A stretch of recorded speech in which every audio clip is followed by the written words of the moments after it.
Hola, buenas tardes. Bienvenidos a esta tercera clase, o bueno, a la tercera parte de la clase de apologética para debatir con protestantes. Ya habíamos tenido, pues, otros temas anteriormente, ¿no? La introducción y un poco de explicación de lo que era la Biblia. Y empezamos con el primer tema que es solo Biblia, ¿no? Sola Escritura, le llaman también. Y pues ya tuvimos dos clases recientemente. Y ahora estamos con la tercera y última parte de este tema. Vamos a recapitular un poco de lo que hicimos la clase anterior y empezamos con el tema nuevo. Vamos a empezar con una oración. En nombre del Padre, del Hijo, Espíritu Santo. Amén. Padre nuestro que estás en el cielo, santificado sea tu nombre, venga a nosotros tu reino. Haga, Señor, tu voluntad en la tierra como en el cielo. El pan nuestro de cada día nos lo hoy, perdona nuestras deudas, así como nosotros perdonamos a nuestros deudores. No nos dejes caer en tentación, mas líbranos de todo mal. Amén. Trono de sabiduría. En nombre del Padre, del Hijo, Espíritu Santo. Amén. Ok, bien, entonces, pues la vez pasada y desde el principio, pues explicamos qué era la postura sola escritura, ¿no? Es una postura que toman una gran cantidad de sectas protestantes, de grupos protestantes, de muchas diferentes denominaciones, obviamente con sus variaciones, ¿no? Pero el principio esencial es el mismo. Es una doctrina que enseña que la Biblia es la única fuente de revelación, fe, doctrina y moral para que el hombre se salve. Es decir, que con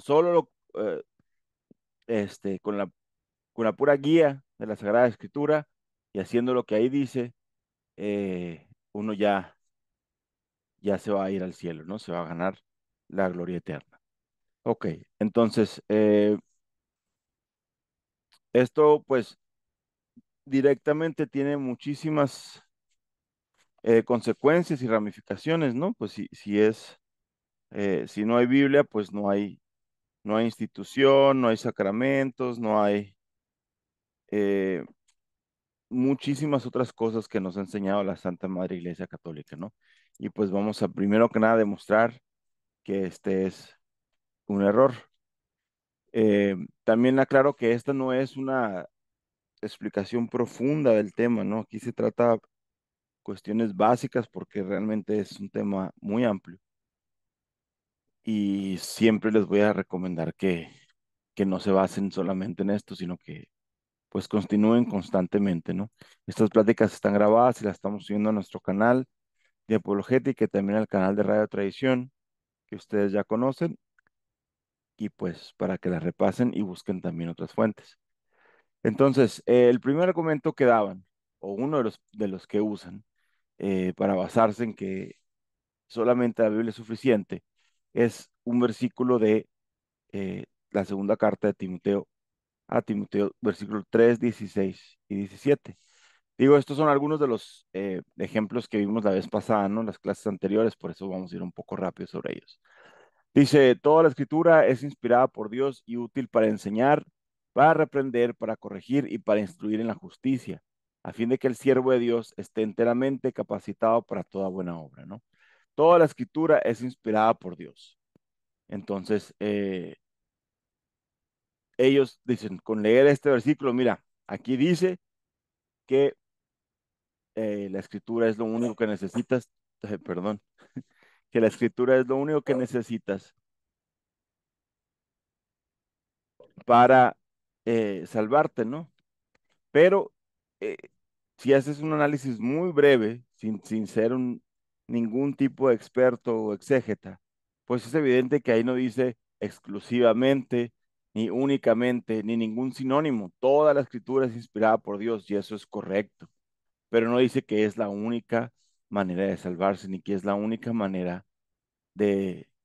necesaria para ganar el cielo, para servir a Dios, para hacer su voluntad, ¿no? Eh, y pues la principal consideración que tenemos que hacer sobre eso la Biblia, pues es que todo lo que ellos aleguen de su doctrina tiene que estar en la Biblia, ¿no? Entonces, en los cursos pasados, en las clases pasadas y en esta también vamos a estar recordando mucho de la manera en que argumentan ellos sus puntos, ¿no? El más común es salirse por la tangente. Tú les dices, ¿dónde dice aquí exclusivamente la escritura? No, no, pero es que no es así lo que quiere decir, es que lo te sacan, es que el rosario no está en la Biblia y es que el purgatorio no está en la Biblia. Primero esto, primero, ¿de dónde concluimos que solamente la escritura es eh, palabra, la única manera de llegar a Cristo nuestro Señor, ¿no?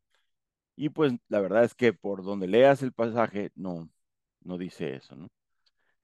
Otro, y nosotros les contestamos con otro pasaje, porque obviamente, como ellos no creen en la tradición, ni en la enseñanza, ni en el magisterio, ni en el representante de Cristo en la tierra, ni nada que no esté en las Sagradas Escrituras, pues tenemos que usar las mismas escrituras para demostrarles su error, porque es un error y por lo tanto hay muchas formas de darse cuenta, ¿no?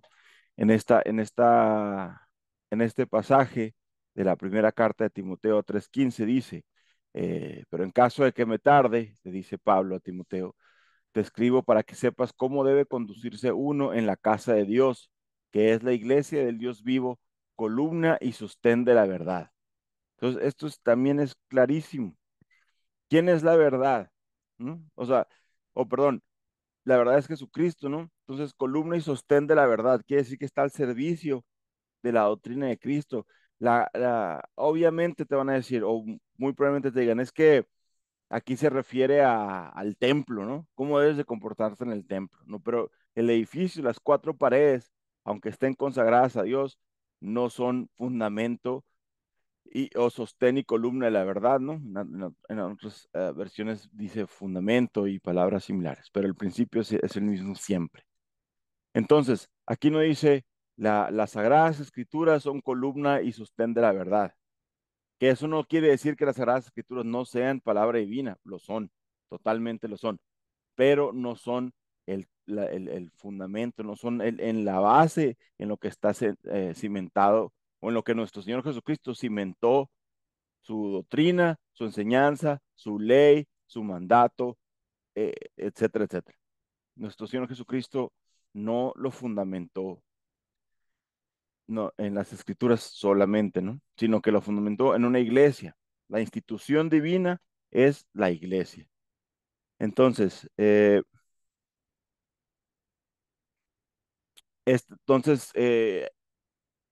bueno, pues saca este versículo y dile, a ver, las Sagradas Escrituras no son el fundamento de la verdad, es la iglesia. Bueno, no, pero es que son los cuatro templos. No, obviamente que no, no. O sea, hay quienes te pueden decir cosas así. Entonces, esta interpretación de la Biblia pues no está hecha para que cada quien, nomás con leerla, ya alcance el camino de iluminación. Obviamente, si uno lo lee con recta intención, va a aprender. Y si se topa con algo que no entiende, debe de preguntar. Ese es el camino correcto. Más adelante voy a volver a este punto porque también es lo que mencionan mucho. Entonces, ¿qué hacen los protestantes? Decía ahorita, son muy hábiles para desviar el tema. Entonces aquí dice, conducirse en la casa del Dios, que es la iglesia del Dios vivo, columna y sostén de la verdad. Y ellos te van a contestar, no, no, no, no. Jesucristo es la verdad, porque Él dijo, yo soy el camino, la verdad y la vida, y nadie viene al Padre sino por mí. Y esto es total y absolutamente correcto. Nuestro Señor Jesucristo es el camino, la verdad y la vida. Pero esto no quiere decir ni se contrapone de ninguna manera con que la iglesia sea columna y sostén de dicha verdad que es nuestro Señor. Él hizo una iglesia para él pudo no haberla hecho porque es Dios y puede hacerlo todo, pero en su infinita sabiduría instituir o fundar una institución más bien que siguiera, que fungiera como, que funcionara, perdón, como el cuerpo, organización, que guiara las almas hacia él, fue su decisión divina, entonces no podemos alegarle ahí, ¿no? Hay muchos otros pasajes en los que podemos eh, utilizar para determinar esto, ¿no? Que Jesucristo fundó una iglesia, que instituyó una organización, vamos a llamarle de alguna manera, que obviamente es mucho más que eso, ¿no? Pero pues no es el punto en este momento, aunque con el favor de Dios, en clases posteriores sí lo vamos a ver. Pero bueno, entonces tú le dices, a ver, correcto, Jesucristo es la verdad, pero eso no, pero este versículo, este pasaje no cancela ni condena el hecho de que la iglesia sea fundamento de la verdad, ¿no? Fundamento quiere decir en lo que está, en lo que se sostiene algo y nuestro Señor Jesucristo, su verdad, que es Él, la verdad que es Él, pues la fundamentó en una institución. ¿Por qué? Porque así convenía para que los hombres pudiéramos alcanzar la salvación, la vida eterna, conocer su vida, eh, amarle y servirle en esta vida y verle gozar en la otra, como nos enseña el catecismo, ¿no? Entonces, recuerden que estamos repasando estos argumentos que ya vimos en las clases pasadas, pero es muy importante estar recordando. Una disculpa si puede parecer repetitivo, pero pues es necesario. ¿Y que cómo respondemos nosotros a este intento de desvío de los protestantes de decir, no, la iglesia no es la verdad, Jesucristo es la verdad? Ok, en los Hechos de los Apóstoles, capítulo 9 versículos 4 y 5 es la conversión de Saulo, ¿no? Que se convierte en San Pablo. Obviamente conocemos la historia. Y dice, caído en tierra, oí una voz que le decía, Saulo, Saulo, ¿por qué me persigues? Y respondió él, ¿quién eres, Señor? Y díjole yo soy Jesús, a quien tú persigues. Para este tiempo, en la iglesia, ya nuestro Señor Jesucristo había ascendido al cielo, a ocupar su lugar a la diestra de Dios Padre Todopoderoso, como dice el credo, y ya había establecido, ¿no? Su iglesia, ya había hecho todo lo que iba a hacer en la tierra hasta su regreso para el tiempo final. Entonces, Saulo no estaba efectivamente persiguiendo a Jesús de Nazaret, ¿no? No estaba persiguiendo al Galileo, eh, buscándolo en donde predicaba y en las casas donde lo habían recibido y en las casas de sus parientes. Él perseguía a los cristianos que sostenían y predicaban las enseñanzas de Jesucristo de Nazaret. Entonces, eh, ¿a quién estaba persiguiendo? A Jesús. Y entonces, pero no era físicamente nuestro Señor, ¿no? Era quién era, eran sus discípulos, era su iglesia, ¿no? Entonces, eh, Pablo no perseguía a uno solo, sino a todo el que creía y promovía la doctrina cristiana, que esa es la iglesia, ¿no? Todos los que unidos en la fe de Cristo formamos parte de esa divina institución. Ahora, esta interpretación de este versículo, porque algunos me decían, no, es que está, a lo mejor puedes decir, está acomodado, ¿no? Tú agarraste el pasaje y lo acomodaste. Sin embargo, esto no es mi idea, obviamente a mí no se me ocurrió, ni se le ocurrió al maestro que me enseñó a mí. Esto es la iglesia, este es el magisterio de la iglesia, este es el depósito de la fe, de la tradición que nos ha enseñado que esto es lo que de este pasaje se puede sacar. Y se pueden sacar muchísimas cosas, ¿no? Todos los domingos en la misa se nos lee una parte de una epístola y un evangelio. Y cada año en tiempos ordinarios son las mismas lecturas. Sin embargo, en cada lectura el sacerdote puede o tomar un asunto distinto, no relacionado con el evangelio de ese día, o tomar ese evangelio y darle diferentes enseñanzas, o sacar diferentes enseñanzas de ahí.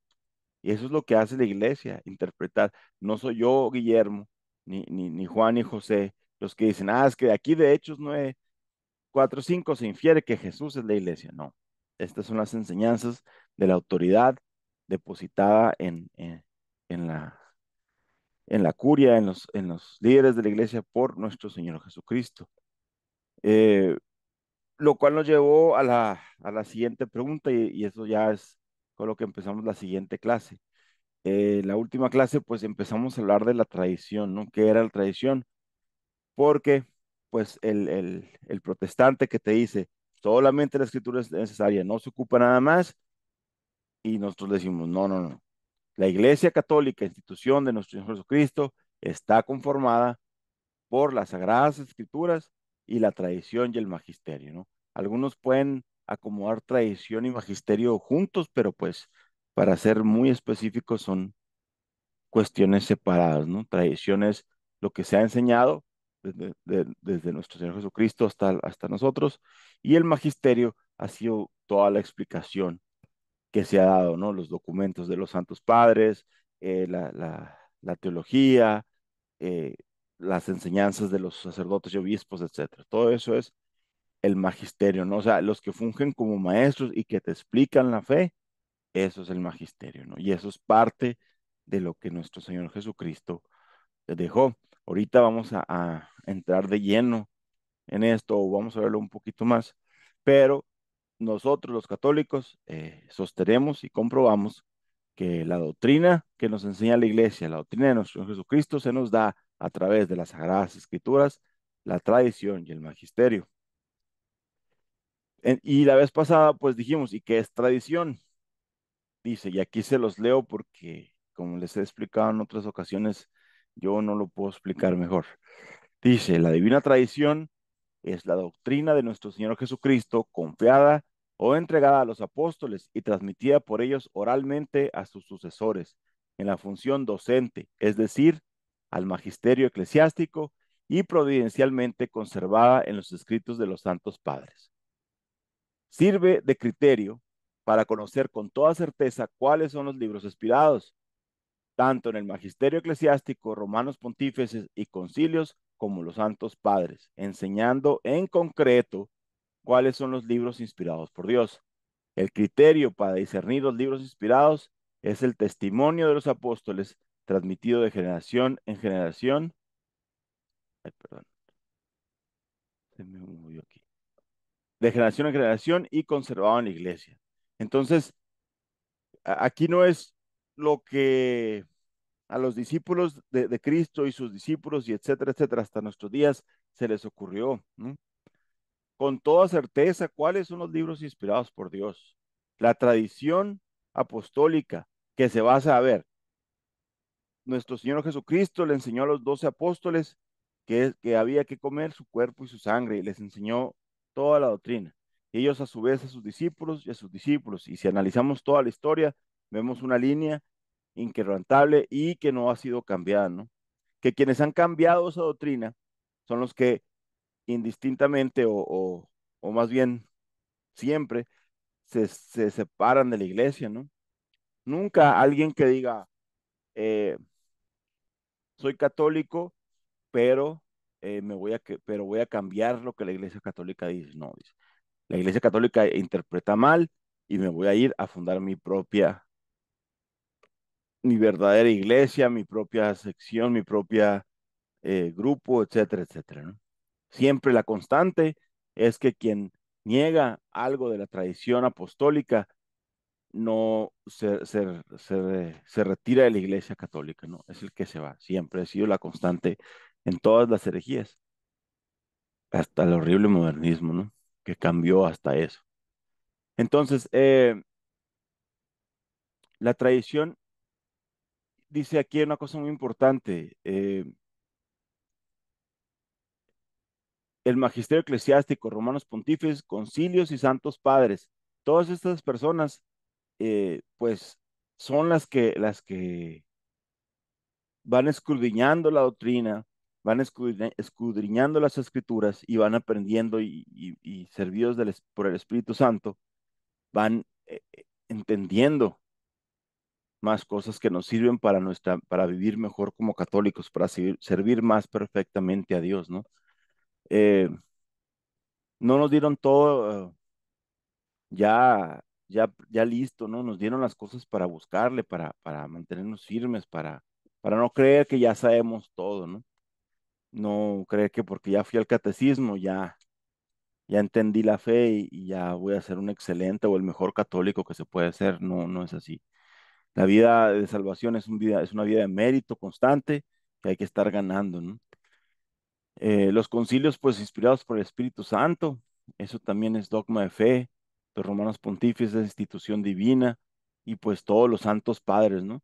Los santos padres son los primeros cristianos, eh, que mantuvieron firme, que transmitieron esta doctrina, la documentaron después y la mantuvieron firme por los siglos, ¿no? Entonces, la tradición no es una costumbre. Las cosas se hacen de una manera porque nos conviene y después se cambian porque no nos conviene. Eso es una costumbre. Así se hace, así se ha hecho siempre. Pero la tradición es mantener vivas esas enseñanzas de nuestro Señor Jesucristo. Que si fuera una tradición humana, si no hubiera nada divino en esa tradición, hubiera sido el peor teléfono descompuesto de la historia, pues, ¿no? Probablemente ya ni supiéramos de nada de Jesucristo, salvo rumores, historias inventadas. Ya en su tiempo había historias que piadosas o de mala fe no habían sido inspiradas en nada de la vida de Jesucristo, ¿no?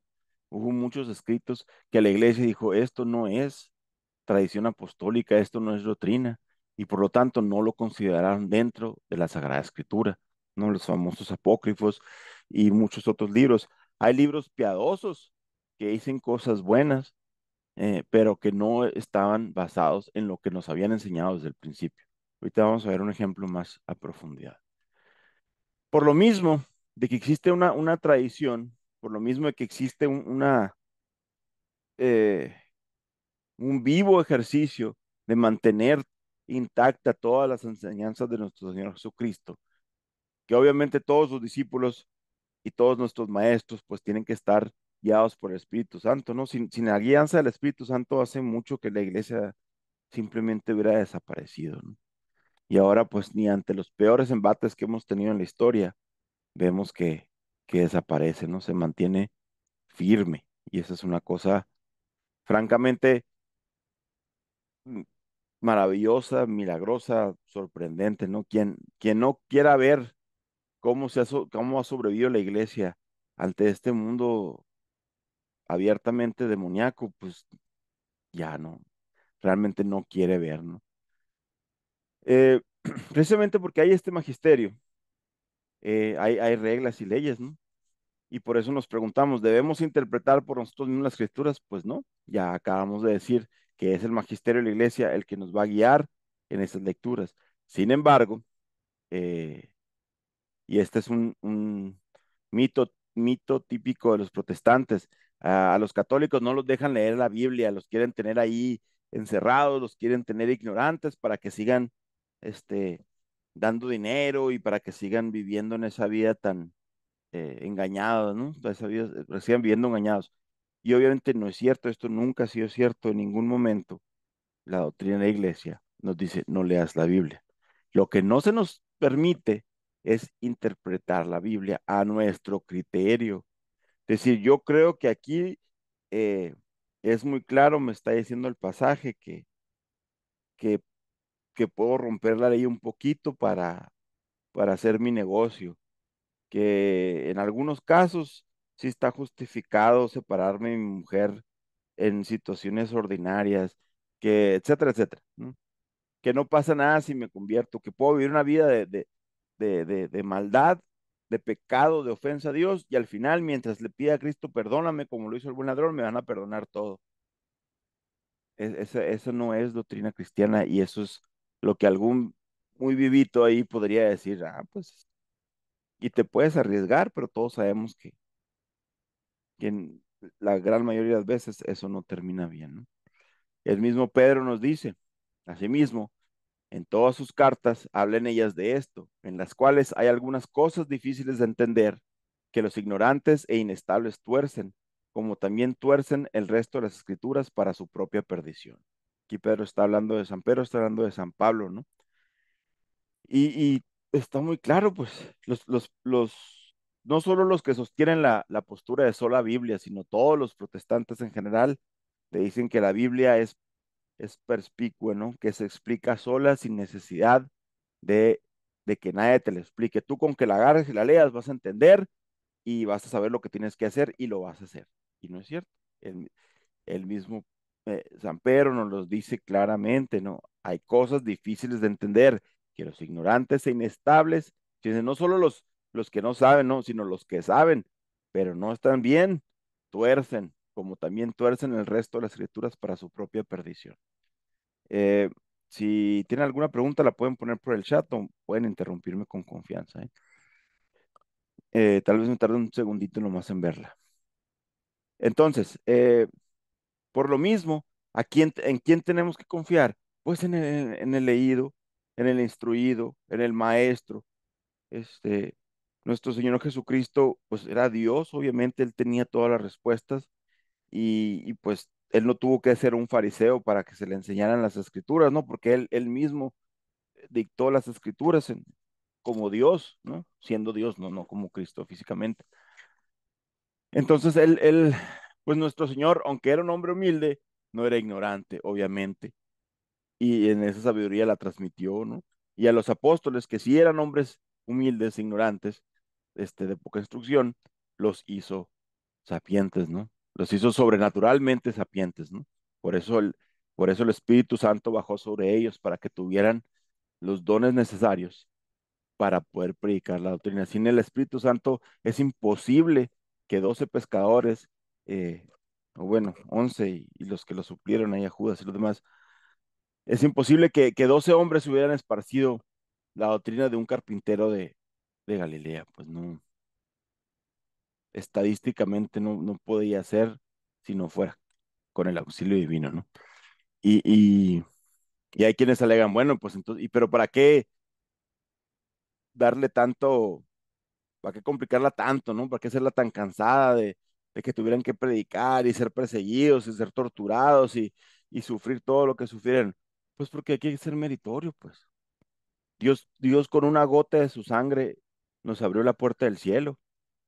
Con una gota de su sangre, con la que se derramó en el día de su circuncisión, ya era suficiente para que el sacrificio necesario para nosotros eh, se hubiera cumplido, hubiera sido satisfecho. Pero él no quiso. Él quiso morir, como ya sabemos que lo hizo, para que la redención fuera súper abundante, ¿no? Para que los méritos de su muerte fueran abundantes eh, en demasía. Muy bien, pero me desvío, perdón. Entonces, esta tradición y este magisterio tiene la responsabilidad y el poder de guiarnos en cómo debemos entender las escrituras. Eh, Les voy a poner aquí un ejemplo de cómo los protestantes tuercen o abusan, como acaba de decir el versículo anterior, ¿no? En Mateo 26, 26, y nuestro Señor dijo, mientras comían, pues ellos tomando Jesús pan y habiendo bendecido, partió y dio a los discípulos diciendo, tomad y comed, este es el cuerpo mío, ¿no?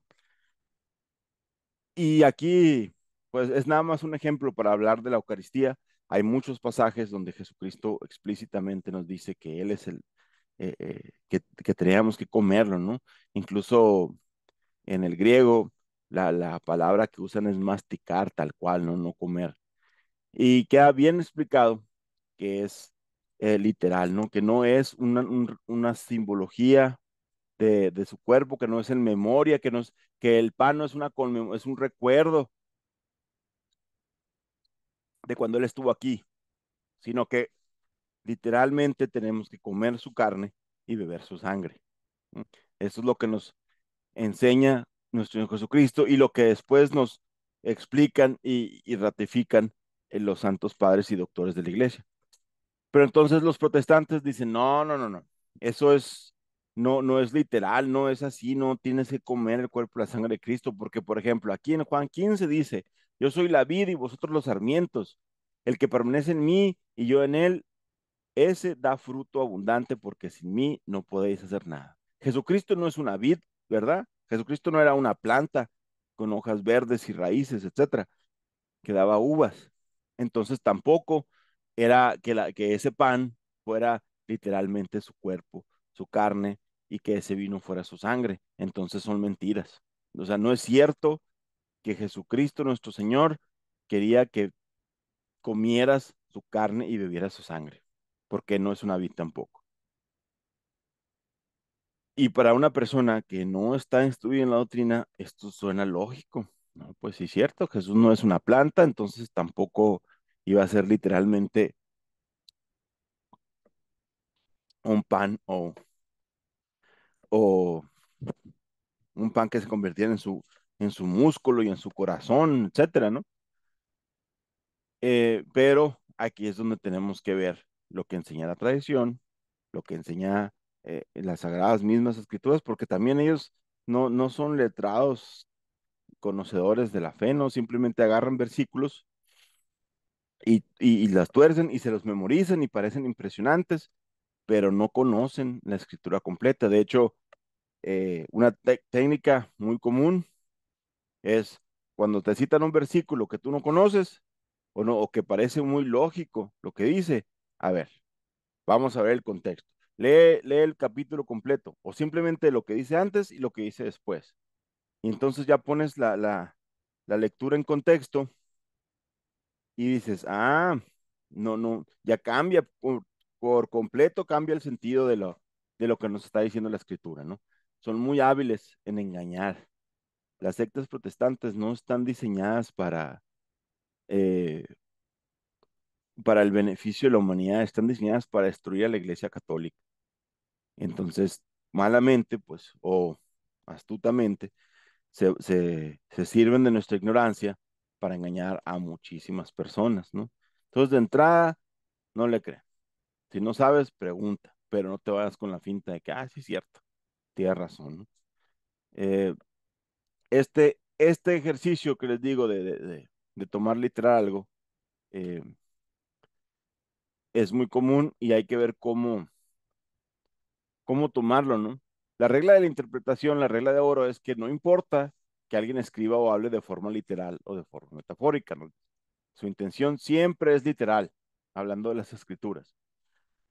Lo que realmente importa es saber la intención de lo que quiso decir el escritor, que es lo que les digo, ¿no? Entonces, por ejemplo, si un novio, un joven está describiendo la belleza de su novia y dice, mi novia es resplandeciente como el sol en la mañana y sus ojos brillan, ¿no? Como luceros, poniéndonos muy cursis. Y si otro joven dice, mi novia es muy bonita, físicamente es muy guapa, los dos están diciendo lo mismo. Entonces, ¿qué entiendes tú? Entiendes que un muchacho está describiendo la belleza física de su novia. Ese es el fondo del asunto. Que el primero quiera hacerlo tan poéticamente como se pueda y el otro sea muy sencillo en decirlo, el principio es el mismo, ¿no? Entonces, en en las Sagradas Escrituras hay que tomar este principio. Obviamente no es suficiente para decir, ya con ese principio voy a poder leer toda la Biblia y yo lo voy a entender. No. Por lo general se nos recomienda que leamos, que tengamos a la mano Biblias comentadas, es decir, eruditos y estudiosos que hicieron traducciones, que hicieron estudios de la Biblia, de las Sagradas Escrituras, de la religión, y que te explican los comentarios en pasajes, ¿no? Por eso antes las Biblias eran así voluminosas como la imagen, porque pues eran escritas a mano y no había pues la tecnología, ¿no? Ahora, las Biblias son voluminosas porque aparte de la escritura, tienen comentarios abajo, ¿no? Por ejemplo, está la Biblia de Monseñor Strobinger, que es un comentarista, hizo una traducción directa de la Vulgata, creo, al español, hizo muchos comentarios. Sin embargo, el español en que está escrito es un poco, es a veces difícil para nosotros, es el vosotros podéis y sabéis y tenéis y conocéis y todo eso, ¿no? Que es correcto, pero no es nuestra costumbre hablar así. Hay otro autor que se llama la Biblia Torres Amat, que está escrita para el español de Latinoamérica, ¿no? Entonces, también es buena, no está alterada de ninguna manera, ¿no? Porque pues los protestantes también diabólicamente tuercen las escrituras siempre que pueden, ¿no? Acuérdense, les decía ahorita, su misión no es la salvación del mundo, su misión es anticatólico. Si ustedes escuchan la prédica de cualquier protestante, te va a decir, es que no, uno no necesita sacramentos, Jesucristo solo salva en tu corazón, no ocupas un bautismo, Jesucristo es la clave para ser una mejor persona, yo salí de los vicios y no ocupé de andarme confesando y así. Siempre van intercalando alguna alusión a Jesús, un, una, un comentario de odio a la iglesia y así. Y los mezclan como veneno. Si tú le pides a un protestante que quite su discurso anticatólico o que remueva todo lo anticatólico de su discurso, se va a quedar en muy pocas palabras, ¿no? Entonces, hay que tomar siempre en cuenta esto, se debe, cuando leamos la Biblia, hay que tomar esta consideración. Ah, ok, me dicen aquí que sí hay una alteración de la Torre Samat. Probablemente ya las ediciones modernistas de pues ya están movidas, ¿no? Entonces hay que tener mucho cuidado también. Con eso, preguntarle al sacerdote si la Biblia que tenemos es buena, es, no está alterada, ¿no? Eh, muy bien, entonces, ya que entendemos un poquito de todo esto que vimos, son algunos ejemplos, porque hay muchos más, de cómo los protestantes tuercen las escrituras, ¿no? Volviendo a la tradición, que ya vimos lo que es, vamos a ver un ejemplo nada más, porque otra vez hay muchos ejemplos, y les recuerdo que esto pues es básico, tristemente. Hay muchos ejemplos y vamos a ver uno de cómo la Sagrada Tradición, o qué es lo que nos enseña la Sagrada Tradición de ese versículo, de este es mi cuerpo y este es mi sangre de nuestro Señor Jesucristo, ¿no?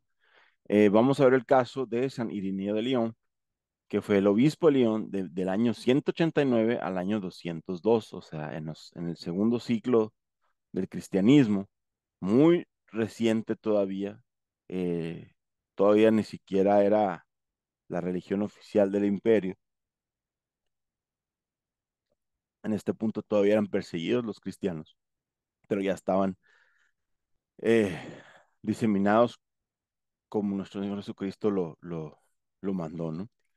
Eh, y San Ireneo de León fue un apologista, ¿no? Aparte de ser obispo, fue un gran defensor de la fe y su obra más importante se llama Contra los herejes, ¿no? Donde desmiente muchas herejías que en ese tiempo estaban rondando y acechando la iglesia. Es lógico que va a haber quienes prefieran su verdad a la verdad de Cristo. Es lógico saber que nuestra naturaleza caída nos va a hacer eh, preferir preferirnos a nosotros mismos que preferir a Cristo. Y es también sabido que pues el demonio no solamente va a desviar a las almas, sino que activamente va a tratar de destruir la doctrina, ¿no? El demonio sabe que no puede destruir a Cristo, pero puede destruir su obra, que es las almas, ¿no? Perder a las almas. Entonces, en un extracto, este libro está en internet, es muy fácil de buscarlo, así nomás pónganle San Irineo de León contra las herejías. En el libro cuarto, capítulo 18 dice, pero si este cuerpo carnal es alimentado con el cuerpo y sangre del Señor, ¿cómo puede ser que este cuerpo no reciba el don de Dios, que es la vida eterna, siendo nutrido por el cuerpo y la sangre de Cristo y siendo miembro suyo? En otro libro en otro capítulo dice, así pues, tomando el pan de la creación, dio gracias diciendo, este es mi cuerpo. Y asimismo, el cáliz, parte de la creación a la que pertenecemos. Confesó ser su sangre y les enseñó la nueva oblación de la nueva alianza, la cual, según la profecía de Malaquías, la iglesia ha recibido de los apóstoles y en todo el mundo ofrece a Dios. Entonces, si yo le muestro esto a un protestante, probablemente me diga, no, no, pero pues, ¿y ese quién es, no? Ese no es, eh, ese era un católico que ya estaba mal, que ya estaba pervertido, que ya se había perdido.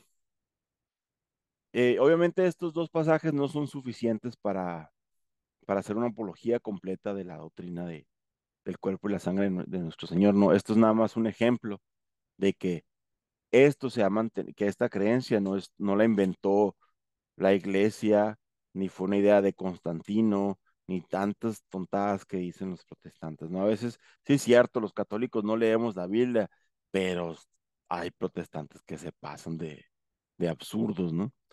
Entonces, de perdida, eso sí los podemos rebatir. Entonces, ¿qué es la enseñanza de San Irineo con estos dos pasajes donde habla propiamente de la carne y la sangre de nuestro Señor Jesucristo? Claramente enseña que el pan y el vino en la Eucaristía se convierten en el verdadero cuerpo y sangre de Cristo. No es solo un símbolo, no es un memorial, sino una realidad espiritual en la que Cristo mismo está presente, ¿no? Verdadero cuerpo y verdadera sangre, dice el catecismo. Unidad del cuerpo y la sangre de Cristo, Irineo vincula con la encarnación de Cristo, subrayando que así como Cristo se hizo carne, el pan y el vino de la Eucaristía se convierten en su cuerpo y sangre, alimentando así a los creyentes y uniéndolos con él, ¿no? Entonces, esta era la doctrina eh, de Irineo, y dice, y él menciona también, ¿no? Que es una enseñanza recibida de los apóstoles, o sea, doctrina esencial y continua de la fe cristiana desde los primeros tiempos. Pero decía ahorita, ¿y quién es San Irineo? Pues, bueno, San Irineo de León, obispo de León, fue discípulo de San Policarpo, que a su vez fue discípulo de San Juan Evangelista, y quien, pues, ya sabemos, fue discípulo de nuestro Señor Jesucristo directamente, ¿no? Entonces, si los leemos a ellos, y leemos a los que siguen de Irineo, obispos de la iglesia, sacerdotes, santos padres, más adelante viene San Agustín, y más adelante viene Santo Tomás, y más adelante vienen los otros 32 doctores de la iglesia, son 34. Todos mantienen esta línea, todos se mantienen en esta línea apostólica. ¿Y cómo puede ser que no se haga un teléfono descompuesto? Pues por la inspiración del Espíritu Santo, ¿no?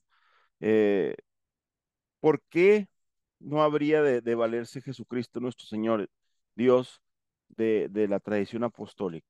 Porque la Biblia se escribió casi en el año 400. Bueno, la compilación de la Biblia ya tal cual, la Vulgata, fue casi en el año 400. Los primeros escritos empezaron a aparecer casi 40 años después de la muerte de nuestro Señor Jesucristo, ¿no? Las cartas, pero estaban dispersas por ahí. Incluso hay una carta que se perdió. San Pablo manda una carta a, no recuerdo la ciudad, y les dice, le mandé una carta a los de la Odisea, este, y resulta que esa carta no existe.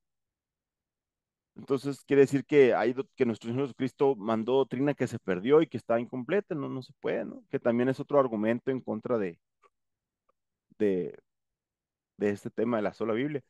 Ese caso lo comentamos en la plática uno, en la clase uno. Entonces, nuestro Señor Jesucristo, y siempre desde el principio, ha mandado a los apóstoles. Primero que nada, Él enseñó. Nuestro Señor Jesucristo no escribió nada. En ninguna parte de la Biblia dice Jesucristo escribió un libro, una carta, y mandó que todos la aprendieran. Después a todos se lo enseñó a sus apóstoles oralmente. Después les dijo, ir a todas las naciones y enseñar sin alterarlo en nada. Será lo que les he enseñado. Id y enseñarles, dijo, no, id y escribir la Biblia para que todos aprendan. Las Sagradas Escrituras fue una necesidad natural, porque nuestra mente tan frágil y tan débil, pues no podía tal vez retener todo, ¿no? Aunque cuando hay fe uno se aprende las cosas realmente. Los apóstoles iban a una ciudad, predicaban, enseñaban la doctrina de nuestro Señor Jesucristo, tal cual Él se las enseñó, fundaban una iglesia y se iban, y luego a otra y a otra. Y en el momento de no poder volver a aquella ciudad inicial, entonces le escribieron una carta donde le decían, acuérdate que hay que portarse de esta manera, y acuérdate que hay que arrepentirse, y etcétera, etcétera. Entonces, las cartas, los evangelios, eh, no fueron la primera enseñanza de la doctrina cristiana. Entonces, ¿qué pasa con todos los católicos o todos los cristianos que no supieron leer? No tenían manera de salvarse entonces, era imposible. Y pues eso sería una injusticia tremenda, ¿no? Eh, en este Aquí les puse este extracto de una carta que Ireneo, se me va el nombre, pero que Ireneo le escribe a Florino y así se va, ¿no? Otro discípulo. Y donde en esta carta describe todas sus experiencias o menciona que conoció muy bien a San Policarpo.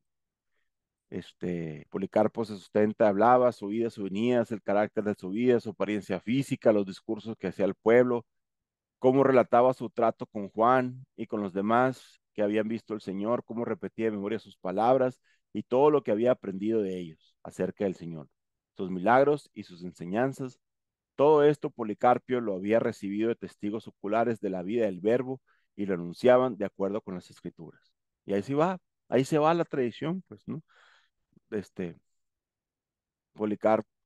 Irineo le enseña a Florino y Florino le enseña al que sigue y al que sigue y así hasta, hasta el regreso de nuestro Señor Jesucristo, ¿no? Esta tradición apostólica, les digo, este es un ejemplo nomás, no, no es para ir con los protestantes y ya te voy a demostrar que yo sé todo, no, es nomás para entenderlo nosotros y empezar a estudiarlo, ¿no? El cardenal Newman decía, conocer la historia de la iglesia es profundizar en la historia de la iglesia, es dejar de ser protestante, porque hay muchas denominaciones que aman hablar de los primeros cristianos y los verdaderos cristianos. Bueno, pues estos son 200, menos de 200 años y eran vivos cristianos que predicaban completa y abiertamente y creían completamente en que los apóstoles y los sacerdotes tenían el poder de convertir el pan y el vino en el cuerpo y la sangre de nuestro Señor. Esta tradición, pues, es fundamento de toda la enseñanza cristiana, ¿no? Que obviamente hay quienes la han desviado, pero eso no la hace falsa. ¿Cómo atacan los protestantes a esta tradición? Eh, Utilizan ciertos pasajes, ¿no? Igual, repito, no son todos los pasajes, son algunos. Este, Vamos a ver un caso. ¿No? Las sectas son principalmente estos dos, San Mateo 15, capítulo 15, versículos 1 al 9, y San Marcos 7, 1 al 13, ¿no? Eh, Prácticas deshonestas y terribles de los protestantes. Vamos a ver una. Dice en San Mateo 15, dice, entonces se acercaron a Jesús unos fariseos y escribas de Jerusalén y le preguntaron, ¿por qué tus discípulos quebrantan la tradición de nuestros mayores y no se lavan las manos antes de comer?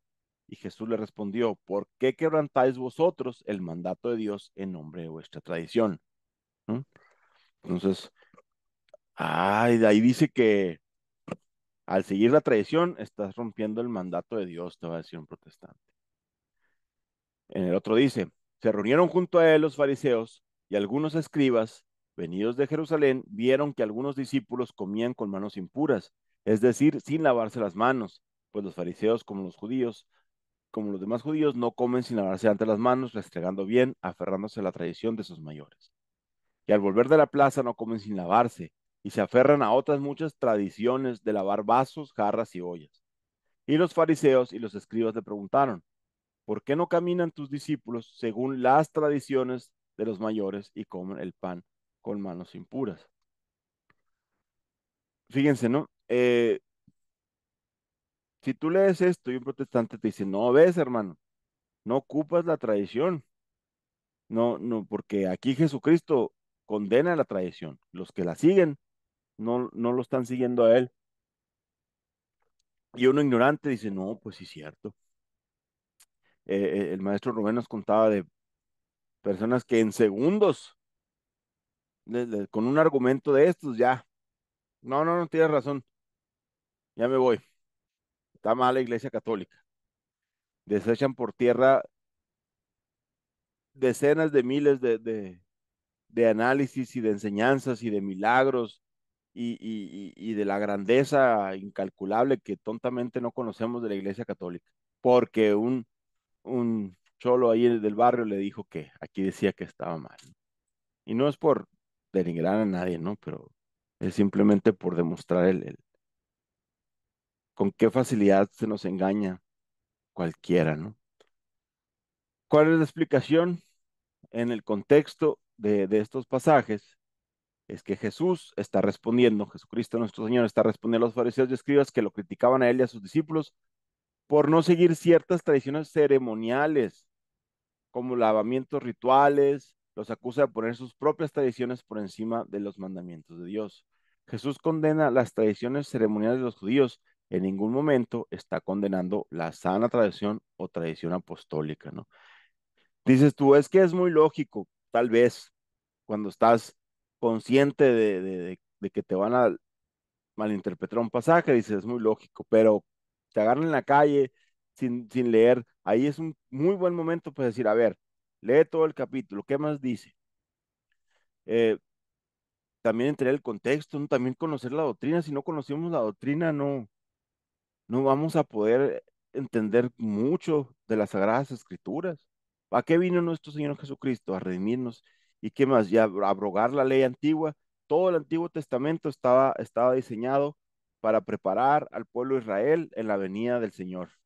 Todo el Antiguo Testamento, su función era mantener el registro del pueblo elegido y todas las profecías y enseñanzas de cómo debía vivir el pueblo elegido hasta la llegada del Señor, porque cuando Él llegara, la vieja alianza se abrogaba y empezaba la nueva alianza, porque ya no, después de nuestro Señor Jesucristo, ya no hay una nueva época de, de otra alianza, ¿no?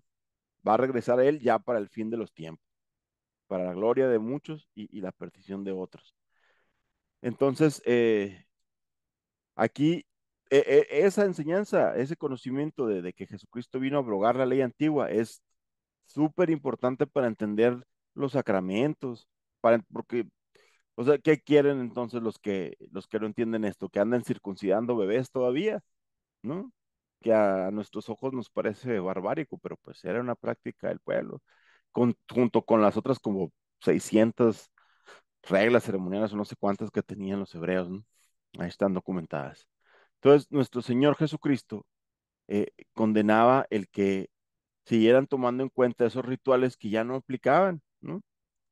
O él venía a decirles, ya no, porque ahora yo soy el que va a venir a decirles cómo, pero pues no le creyeron y ya conocemos el resto de la historia, ¿no?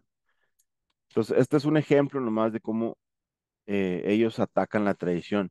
La tradición en las Sagradas Escrituras se encuentra en muchos versículos. Esos también los mencionamos la clase pasada y estamos trabajando en un documento donde se redacta todo esto, ¿no? Eh, ¿Qué pasa? ¿Qué pasa cuando alguien acepta que nomás la Biblia es la única fuente de salvación? Pues automáticamente niegas casi todos los dogmas de la iglesia, ¿no? En la Biblia no viene el rosario, pues no hay que rezar el rosario. En la Biblia no viene el purgatorio, pues no hay que sacar ánimas, no podemos, no existe el purgatorio, no hay ánimas benditas del purgatorio y no podemos tener la excelentísima, este, devoción de sacar almas del purgatorio que intercedan por nosotros y a quienes ayudemos a pagar esa culpa tan grande que están pagando ahí. No existe la Sagrada Eucaristía, no recibimos a Cristo en su cuerpo, en su sangre, no recibimos el estado de gracia para acabar pronto, pues, y no existe un representante ni una autoridad, y a nadie que nuestro Señor Jesucristo haya ungido como representante, y no existe quien apaciente sus ovejas, como se lo pidió 3 veces a Pedro. La, las consecuencias de la sola Biblia son directamente eh, ataques a la Iglesia Católica. No es una manera eh,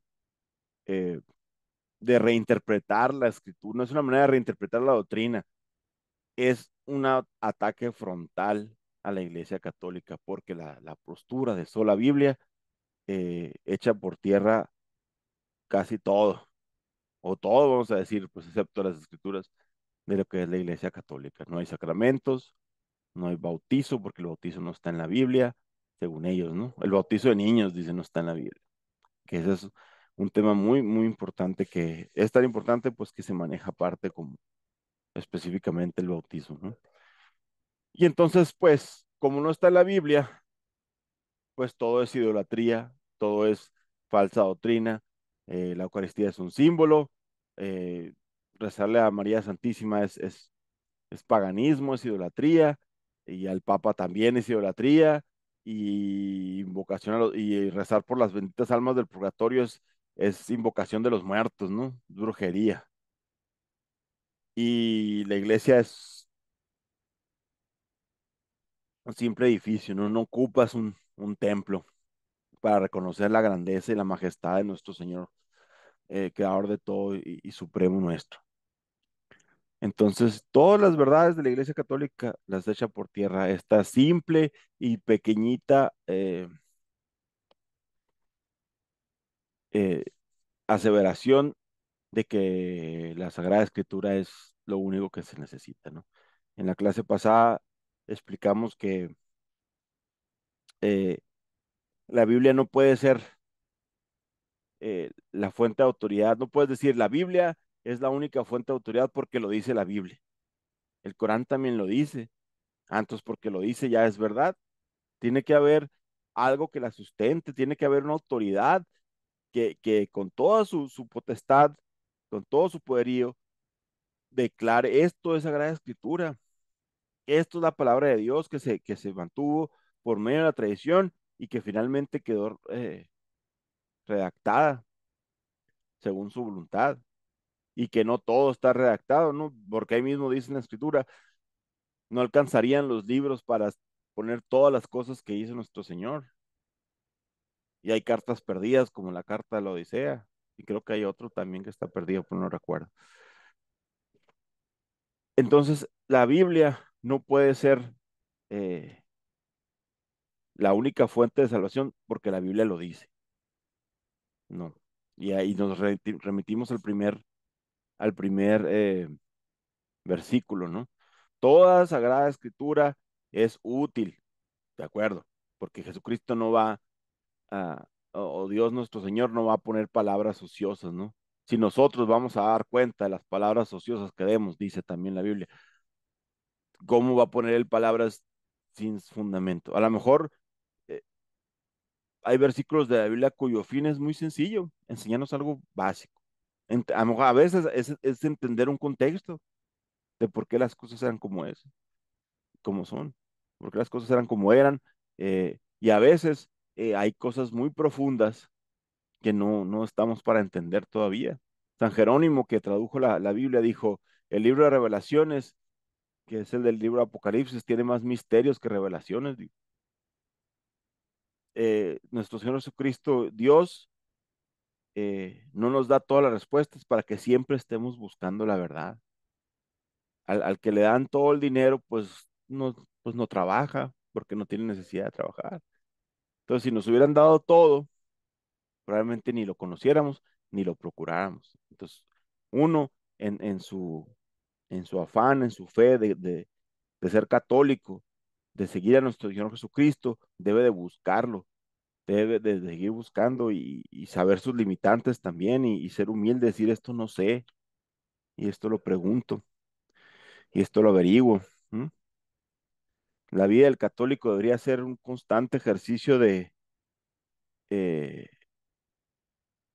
de estar pensando, estudiando, eh, conociendo, predicando y sobre todo cumpliendo la doctrina de nuestro Señor Jesucristo. El entretenimiento nos comió a todos muy feo. Y todo eso, todas esas consecuencias negativas salen de una postura, de sola Biblia. No es la única. La que sigue con este, vamos a terminar el punto de sola Biblia y el tema que sigue es sola fides, ¿no? Pues, o solamente la fe, ¿no? Con creer en Cristo, ni siquiera con leer tus palabras, con que tú creas en Cristo y lo aceptas en tu corazón, ya, Él murió por ti, tú nomás tienes que creer en Él. Peor aún, más devastador todavía, ¿no? Esto es el mal y los lujos no tienen fin. Uno puede seguir buscando lujos y lujos y nunca va a llegar al tope. Uno puede seguir haciendo mal y mal y mal y nunca va a llegar al tope tampoco. El próximo tema va a ser sola fides. Eh, si alguien quiere participar en el grupo Apologética, que es pues donde mandamos las ligas, mandamos material, o si no quiere entrar al grupo porque ya están en muchos grupos, me pueden mandar un mensaje directo a mí, les puedo mandar la presentación, les puedo mandar el material donde de donde sacamos toda esta información. Si tienen dudas, sabes que en mi trabajo hay un compañero que es protestante y está muy insistente y me hizo dudar o me hizo unos cuestionamientos que no sé cómo responder. También estamos con toda bueno, más bien el maestro Rubén, ¿no? Que es el que nos está guiando en esto. Él tiene toda la disposición y nosotros también de ayudar a sacar adelante esas dudas, esos cuestionamientos, ¿no? Ya vamos a cumplir ahora en octubre 2 años, o en agosto, creo que ya. En agosto ya cumplimos 2 años de haber iniciado el curso de apologética con altibajos, obviamente, y pues los alumnos del primer curso estamos haciendo los pininos en esto, ¿no? Espero que no hayamos eh, hecho mucho desastre. Bueno, por mi parte es todo. Eh, Próximo miércoles, con el favor de Dios, continuamos con el tema de sola fides, sola fe basta, que también van a ser varias sesiones porque igual que este es largo. Y después así nos vamos a ir con varios temas, ¿no? El bautismo, eh, María Santísima, Madre de Dios, la Eucaristía, la Santa Misa, todas las cosas que atacan los protestantes, las vamos a defender. Y vamos a aprender a defenderlas. Si tienen alguna duda, comentarios, bienvenidos, ¿no? Aquí los pueden hacer por el chat o me pueden mandar por WhatsApp ahí a los que, si alguien no tiene mi número, pues ahí aquí me puede preguntar, no hay problema. Si no hay preguntas, pues les agradezco mucho la participación. Les recuerdo que estos van a subirse a nuestro canal de Apologética Católica y también en Radio Tradición. Vamos a hacer una oración. En nombre del Padre, del Hijo y del Espíritu Santo. Amén. Padre nuestro que estás en el cielo, santificado sea tu nombre, venga a nosotros tu reino. Haga, Señor, tu voluntad,